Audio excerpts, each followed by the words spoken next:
So we have a pair of numbers, neither one of them 0, and we're trying to figure out if 0 is in between the two numbers.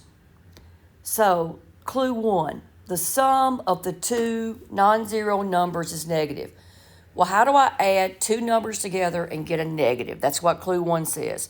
Well, I could say 4 plus a negative 6, and that sum is negative.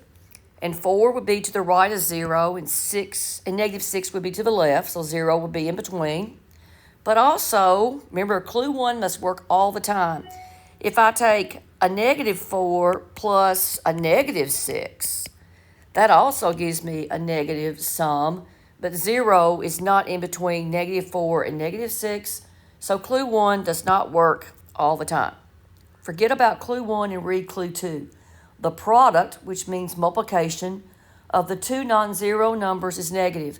The only way you can multiply two numbers together and get negative is one must be positive and the other one must be negative.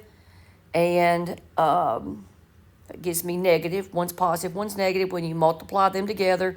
And that means one number would be to the left of 0, one number would be to the right of the 0, which means 0 is in between. Clue 2 works all the time. Answer is B.